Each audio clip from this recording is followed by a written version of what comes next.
Welcome to കുട്ടി stories. ഇന്നത്തെ video cooking ഇഷ്ടമുള്ളവർക്കും അതുപോലെ ആ പാഷൻ ഒരു ബിസിനസ് ആക്കി മാറ്റിയാൽ കൊള്ളാമെന്ന് തോന്നുന്നവർക്കും വേണ്ടിയാണ് കേട്ടോ. How to start a home based catering business in UK ആണ്. ഇതിൽ ഞാൻ കവർ ചെയ്യാൻ പോകുന്നത് എന്തൊക്കെയാണെന്ന് വെച്ച് കഴിഞ്ഞാൽ നിങ്ങൾക്ക് ഇതിനു വേണ്ടിയിട്ടുള്ള ബിസിനസ് പ്ലാൻ അതിനകത്ത് എന്തൊക്കെ ഇൻക്ലൂഡ് ചെയ്യണം, അതുപോലെ തന്നെ ലീഗൽ റിക്വയർമെന്റ്സ് വിച്ച് ഇൻക്ലൂഡ്സ് എന്തൊക്കെയാണ് ട്രെയിനിങ്സ്, ലൈസൻസസ് വേണ്ടത് എന്നൊക്കെ ഉള്ളത്. അതുപോലെ നിങ്ങൾക്ക് വീട്ടിൽ ചെയ്യുന്ന തന്നെ കിച്ചൺ സെറ്റപ്പിനെ കുറിച്ച് ഞാൻ കുറച്ച് പറയുന്നുണ്ട്. അതുപോലെ തന്നെ മാർക്കറ്റ് സ്ട്രാറ്റജീസിനെ കുറിച്ചും ഈ വീഡിയോയിൽ എക്സ്പ്ലെയിൻ ചെയ്യുന്നുണ്ട്. അപ്പം ലെറ്റ്സ് സ്റ്റാർട്ട്. നമ്മുടെ റിസർച്ച് ആൻഡ് പ്ലാനിങ് ആണ്. നിങ്ങളുടെ ബിസിനസ് പ്ലാനിൽ നിങ്ങൾക്കൊരു ക്ലിയർ ഐഡിയ ഉണ്ടായിരിക്കണം.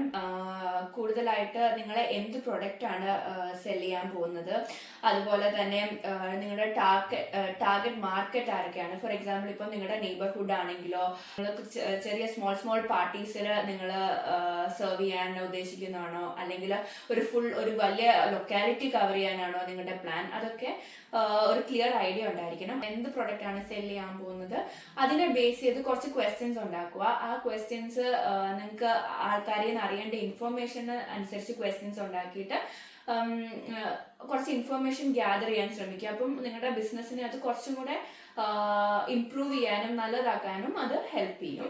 മെനു എന്താണ്, നിങ്ങളുടെ പ്രൊഡക്റ്റ് എന്തൊക്കെ പ്രൊഡക്ട്സ് നിങ്ങൾ സെല് ചെയ്യാൻ ഉദ്ദേശിക്കുന്നുണ്ട്, അതുപോലെ തന്നെ അതിന്റെ കോസ്റ്റും കാര്യങ്ങളും നിങ്ങൾ ഇതിന്റെ കൂടെ തന്നെ ഒരു ഐഡിയ ഉണ്ടായിരിക്കുക. എന്തായിരിക്കും, എത്ര ഇൻഗ്രീഡിയൻസിന് എത്ര കോസ്റ്റ് ഉണ്ടായിരിക്കും, അതുപോലെ തന്നെ ഇനീഷ്യൽ സെറ്റപ്പിന് വരുന്ന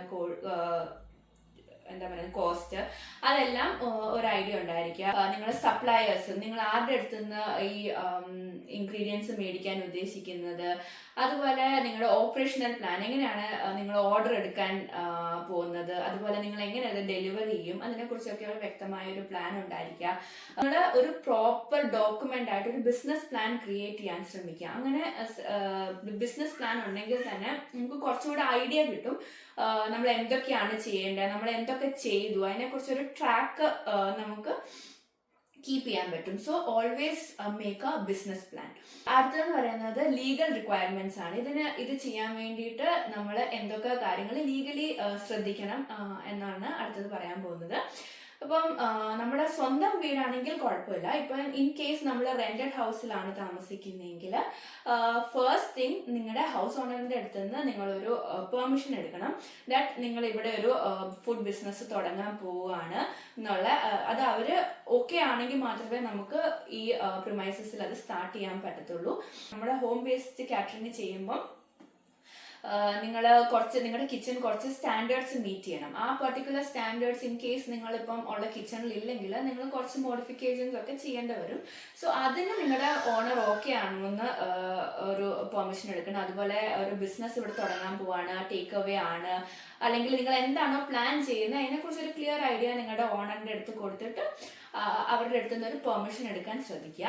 അത് കഴിഞ്ഞാൽ നിങ്ങളൊരു ഫുഡ് ഹൈജീൻ സർട്ടിഫിക്കേഷൻ എടുക്കേണ്ട ആവശ്യമുണ്ട്. നിങ്ങൾ തന്നെയാണ് സോൾ ട്രേഡർ, അതുപോലെ തന്നെ നിങ്ങൾ തന്നെയാണ് ഫുഡ് ഹാൻഡ്ലർ എങ്കിൽ നിങ്ങളൊരു ലെവൽ 2 ഹൈജീൻ സർട്ടിഫിക്കേഷൻ എടുക്കേണ്ടത് മാൻഡേറ്ററി ആണ്. അത് നിങ്ങൾ NCASS എന്ന് പറഞ്ഞ ഒരു സൈറ്റിൽ അതിനെക്കുറിച്ച് അതിന്റെ കുറെ റിസോഴ്സസും കുറെ ട്രെയിനിങ്സും ഒക്കെ അവൈലബിൾ ആണ്. അതിന്റെ ഒരു ഡിസ്ക്രിപ്ഷൻ ഞാൻ താഴെ കൊടുത്തേക്കാം. ഇപ്പം ലെവൽ 2 ഹൈജീൻ ട്രെയിനിങ്ങിന് വേണ്ടിയിട്ട് 30 പൗണ്ട് ആണ് കേട്ടോ ചാർജ് വരുന്നത്. അടുത്ത സ്റ്റെപ്പ് എന്ന് പറഞ്ഞാൽ നിങ്ങളുടെ ബിസിനസ് നിങ്ങൾ രജിസ്റ്റർ ചെയ്യണം. നിങ്ങളുടെ ലോക്കൽ അതോറിറ്റി ആയിട്ടാണ് നിങ്ങളത് രജിസ്റ്റർ ചെയ്യേണ്ടത്.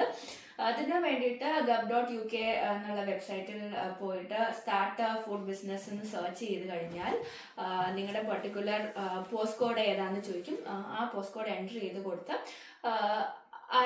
അവർ ലീഡ് ചെയ്യുന്ന വെബ്സൈറ്റിൽ നിങ്ങൾ ഇതിന് വേണ്ടി രജിസ്റ്റർ ചെയ്യാൻ പറ്റുന്നതാണ്. അതുപോലെ തന്നെ ഇത് ഫ്രീ ഓഫ് കോസ്റ്റ് ആണ്. എന്ന് വെച്ചാൽ ട്രേഡ് ചെയ്യാൻ തുടങ്ങുന്നതിന്റെ 28 ദിവസം മുമ്പേ ഇവരുടെ അടുത്ത് നിന്ന് ഈ ഒരു രജിസ്ട്രേഷൻ നമ്മൾ ചെയ്യേണ്ടതാണ്.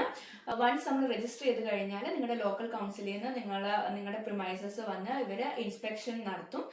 അവര് മേക്ക് ഷുവർ ചെയ്യുന്നത് നിങ്ങളുടെ കിച്ചൺ ഒരു ഫുഡ് പ്രിപ്പറേഷന് വേണ്ടി റെഡി ആണോ, അതിൻ്റെ സ്റ്റാൻഡേർഡ് ഒക്കെ മീറ്റ് ചെയ്യുന്നുണ്ടോ എന്നാണ് അവർ വന്ന് ചെക്ക് ചെയ്യുക. അത് വൺസ് ചെക്ക് ചെയ്ത് കഴിഞ്ഞിട്ട് അവർ റേറ്റിംഗ് ആണ് തരുന്നത്. സ്കോട്ട്ലൻഡിലെ ഡിഫറെൻ്റ് ആണ്, പിന്നെ വെയിൽസിലെയും ഇംഗ്ലണ്ടിലെയും അത് ഒരു ഡിഫറെൻറ്റ് റേറ്റിംഗ് ആണ് അവർ തരുന്നത്. സ്കോട്ട്ലൻഡിലെ റേറ്റിംഗ് സ്കീം എന്ന് പറഞ്ഞാൽ FHIS എന്ന് പറയുന്ന ഒരു സ്കീമാണ്. എന്ന് പറഞ്ഞാൽ ഫുഡ് ഹൈജീൻ ഇൻഫർമേഷൻ സ്കീം എന്നാണ് പറയുന്നത്. അതിന് 3 റേറ്റിംഗ്സ് ആണ് അവർ തരുന്നത്. Pass, improvement required and except the promise. Except the promise എന്ന് പറഞ്ഞാൽ നമ്മൾ ഒരു സ്റ്റാൻഡേർഡ് മീറ്റ് ചെയ്യുന്നില്ല, നമുക്കത് കണ്ടിന്യൂ ചെയ്യാൻ പറ്റത്തില്ല. അതുപോലെ തന്നെ ഇംപ്രൂവ്മെന്റ് റിക്വയർഡ് ആണെങ്കിൽ കുറച്ച് നമുക്ക് അവർ പറയുന്ന ഇംപ്രൂവ്മെന്റ്സ് ഒക്കെ ചെയ്ത് കഴിഞ്ഞാൽ അത് കുഴപ്പമില്ല. അതുപോലെ പാസ് എന്ന് പറഞ്ഞാൽ നമ്മൾ ഓൾ ഗുഡ് ആണ്, നല്ല ഒരു റേറ്റിംഗ് ആണ്. അതുപോലെ ഇംഗ്ലണ്ടിലും വെയിൽസിലും വരുന്ന സ്കീം എന്ന് പറയുന്നത് FHRS ആണ്, ഫുഡ് ഹൈജീൻ റേറ്റിംഗ് സ്കീം എന്നാണ് പറയുന്നത്. അതിന് 0 to 5 ആണ് അവർ റേറ്റിംഗ് വരുന്നത്. അപ്പം 5 എന്ന് പറഞ്ഞാൽ കംപ്ലീറ്റ് പാസ് ആണ്, 0 എന്ന് പറഞ്ഞാൽ അത് വേഴ്സ്റ്റ് റേറ്റിംഗ് ആണ്.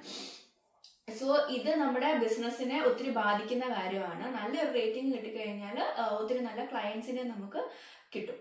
സോ നിങ്ങളുടെ കിച്ചൺ പ്രോപ്പറായിട്ട് സെറ്റപ്പ് ചെയ്യാൻ ശ്രദ്ധിക്കണം. ഇത് കഴിഞ്ഞ് കഴിഞ്ഞാൽ നിങ്ങളൊരു ഇൻഷുറൻസ് എടുത്തു വെക്കുന്നത് നല്ലതാണ്. ഇൻഷുറൻസ് എന്ന് പറഞ്ഞാൽ 2 types ഓഫ് ഇൻഷുറൻസ് ഉണ്ട്. പബ്ലിക് ലയബിലിറ്റി ഇൻഷുറൻസും അതുപോലെ പ്രൊഡക്റ്റ് ലയബിലിറ്റി ഇൻഷുറൻസ് എന്ന് പറഞ്ഞിട്ട്. ഇപ്പം പബ്ലിക് ലയബിലിറ്റി എന്ന് പറഞ്ഞു കഴിഞ്ഞാൽ നമ്മൾ കൊടുക്കുന്ന ഫുഡ് കഴിച്ചിട്ട് ആൾക്കാർക്ക് എന്തെങ്കിലും എന്തെങ്കിലും ഹെൽത്ത് ഇഷ്യൂസ് വരുവാണെങ്കിൽ അവർ നമ്മളെ സൂ ചെയ്യുവാണെങ്കിൽ ഒരു ഹ്യൂജ് ഫൈൻ ഒക്കെ വരും. അതൊക്കെ നമുക്ക് ഇതിനകത്ത് കവർ ചെയ്യാൻ പറ്റും. പ്രൊഡക്റ്റ് ലയബിലിറ്റി എന്ന് പറഞ്ഞു കഴിഞ്ഞാൽ നമ്മുടെ ഫുഡ് പ്രൊഡക്ട്സിന് എന്തെങ്കിലും ഇഷ്യൂ വന്നു കഴിഞ്ഞാൽ അതും കവർ ചെയ്യുന്ന ഒരു ഇൻഷുറൻസ് ആണ് പ്രൊഡക്റ്റ് ലയബിലിറ്റി ഇൻഷുറൻസ്. നെക്സ്റ്റ് എന്ന് പറയുന്നത് ഫുഡ് അലർജൻസിനെ കുറിച്ചിട്ട് ഒരു ധാരണ ഉണ്ടായിരിക്കും. ഇവിടെ മെയിനായിട്ട് 14 ഫുഡ് അലർജൻസ് ആണ് ഉള്ളത്. അപ്പോൾ നമ്മൾ ഉണ്ടാക്കുന്ന ഭക്ഷണത്തിൽ ഇതിൽ എന്തെങ്കിലും കണ്ടന്റ് ഉണ്ടെങ്കിൽ നമ്മുടെ കസ്റ്റമേഴ്സിനെ അത് ഇൻഫോം ചെയ്യേണ്ടത് ഒരു ലീഗൽ കംപ്ലയൻസ് ആണ്. അതെന്തായാലും ചെയ്യണം. ഇൻ കേസ് നിങ്ങളുടെ എന്തെങ്കിലും പാക്ഡ് ഫുഡാണ് നിങ്ങൾ കൊടുക്കുന്നതെങ്കിൽ അതിൻ്റെ പുറത്ത് നമ്മൾ ലേബിൾ ചെയ്യേണ്ടതാണ്. ഇതാണ് ബേസിക് ആയിട്ട് വരുന്ന എല്ലാ ലീഗൽ ആയിട്ടുള്ള റിക്വയർമെന്റ്സും. അടുത്തത് ഞാൻ നേരത്തെ പറഞ്ഞ പോലെ സെറ്റിംഗ് അപ്പ് യുവർ കിച്ചൺ. നമ്മളിപ്പം ചെറിയൊരു small scale home based business തുടങ്ങുമ്പോൾ നമ്മളുടെ വലിയ ഒരു പ്രൊഫഷണൽ ഗ്രേഡ് കിച്ചൺ ഒന്നും ആക്ച്വലി നമുക്ക് ആവശ്യമില്ല. കുറച്ച് കാര്യങ്ങൾ ശ്രദ്ധിച്ചാൽ മതി. എന്ന് വെച്ച് കഴിഞ്ഞാൽ ഫസ്റ്റ് തിങ് എന്ന് പറഞ്ഞാൽ അറ്റ്ലീസ്റ്റ് 2 സിങ്ക്സ് വേണം. ഇൻ കേസ് 2 സിങ്ക് നിങ്ങൾക്ക് ഇല്ലെങ്കിൽ ഒരു ഡിഷ് വാഷറും നിങ്ങൾക്ക് യൂസ് ചെയ്യാം. അതുപോലെ വേറൊരു സിങ്കും ആയിട്ട് വെച്ചാലും കുഴപ്പമില്ല. അതുപോലെ തന്നെ പ്രോപ്പർ ആയിട്ടുള്ള സ്റ്റോറേജ് സ്പേസ് വേണം. നിങ്ങളുടെ മെറ്റീരിയൽസും അതുപോലെ എക്യുപ്മെന്റ്സ് കീപ്പ് ചെയ്യാനുള്ള പ്രോപ്പർ സ്റ്റോറേജ് സ്പേസസ് വേണം. അതുപോലെ പ്രോപ്പർ കണ്ടെയ്നേഴ്സ് വേണം. റോ ആയിട്ടുള്ള ഫുഡും അതുപോലെ കുക്ക്ഡ് ഫുഡും ഒക്കെ വെക്കാൻ വേണ്ടിയിട്ട് സെപ്പറേറ്റ് കണ്ടെയ്നേഴ്സ് വേണം. അത് പ്രോപ്പർ ആയിട്ട് ലേബിൾ ചെയ്യണം. അതൊക്കെയാണ് മീറ്റ് ചെയ്യേണ്ട കുറച്ച് റിക്വയർമെന്റ്. ഇതിനെക്കുറിച്ച് ഡീറ്റെയിൽ ആയിട്ട് ഒരു വീഡിയോ ചെയ്യണമെന്ന് ആർക്കെങ്കിലും ആഗ്രഹം ഉണ്ടെങ്കിൽ പ്ലീസ് ഡു കമന്റ്. ഞാൻ ഇതിനെക്കുറിച്ച് കുറച്ചും കൂടെ എക്സ്പ്ലെയിൻ ചെയ്ത് ഒരു വീഡിയോ ചെയ്യുന്നതായിരിക്കും. അടുത്തതെന്ന് പറഞ്ഞാൽ നിങ്ങളുടെ മാർക്കറ്റിംഗ് സ്ട്രാറ്റജി, എങ്ങനെ നിങ്ങളുടെ ബിസിനസ്സിനെ മാർക്കറ്റ് ചെയ്യാം എന്നുള്ളതാണ്. അതിനു വേണ്ടിയിട്ട് ഫസ്റ്റ് മേ ബി നിങ്ങൾക്ക് നിങ്ങളുടെ ലോക്കൽ ഏരിയ ആണ് നിങ്ങൾ ഫോക്കസ് ചെയ്യുന്നതെങ്കിൽ നിങ്ങൾക്ക് കുറച്ച് ഫ്ലയേഴ്സ് ഒക്കെ ഉണ്ടാക്കി ഇൻക്ലൂഡിങ് നിങ്ങളുടെ എന്തൊക്കെയാണ് മെനു, അതുപോലെ നിങ്ങളുടെ പ്രൈസസ്, കാര്യങ്ങളൊക്കെ എങ്ങനെ ഡെലിവറി ചെയ്യാം എന്നൊക്കെയുള്ള ഒരു ഫുൾ ഡീറ്റെയിൽസ് കൊടുത്ത് ഒരു ഫ്ലയേഴ്സ് ഒക്കെ ഉണ്ടാക്കി നിങ്ങൾക്ക് ഓരോ ഹൗസിലും കൊണ്ട് ഡ്രോപ്പ് ചെയ്യാം. അതല്ലാണ്ട് സോഷ്യൽ മീഡിയ പ്ലാറ്റ്ഫോംസിൽ കൂടെ നിങ്ങൾക്ക് മാർക്കറ്റ് ചെയ്യാം. നിങ്ങൾക്ക് ഫേസ്ബുക്ക് പേജോ അതുപോലെ ഇൻസ്റ്റഗ്രാം പേജോ ഒക്കെ ക്രിയേറ്റ് ചെയ്ത് നിങ്ങളുടെ പ്രൊഡക്ട്സ് അതിനകത്തിട്ട് അതിൻ്റെ കോസ്റ്റും കാര്യങ്ങളും ഒക്കെ ഇട്ട് നിങ്ങൾക്ക് അങ്ങനെ മാർക്കറ്റ് ചെയ്യാം. വേറെ എന്തെങ്കിലും ഇൻഫർമേഷൻ ഇതിനെക്കുറിച്ച് അറിയണമെന്ന് ആഗ്രഹമുള്ളവർ പ്ലീസ് ഡു കമന്റ്. അപ്പോൾ ഞാൻ നേരത്തെ പറഞ്ഞ പോലെ തന്നെ വീട്ടിൽ തന്നെ ഒരു സ്മോൾ സ്കെയിൽ ആയിട്ടുള്ള എന്തെങ്കിലും ബിസിനസ് തുടങ്ങണമെന്ന് ആഗ്രഹമുള്ള ആൾക്കാർക്ക് ഇത് ഒരു ഹെൽപ്ഫുൾ വീഡിയോ ആയിരിക്കും ഞാൻ വിചാരിക്കുന്നു. അല്ലെങ്കിൽ നിങ്ങൾക്ക് അറിയാവുന്ന ആരെങ്കിലും അങ്ങനെ സ്റ്റാർട്ട് ചെയ്യണമെന്ന് വിചാരിക്കുന്ന ആരെങ്കിലും ഉണ്ടെങ്കിൽ please do share this video with them. ഇതുവരെ ഈ ചാനൽ സബ്സ്ക്രൈബ് ചെയ്തിട്ടില്ലാത്തവർ please do subscribe to our channel and supporters. വീണ്ടും ഒരു വീഡിയോ ആയിട്ട് കാണുന്നവരെ എല്ലാവർക്കും ബൈ.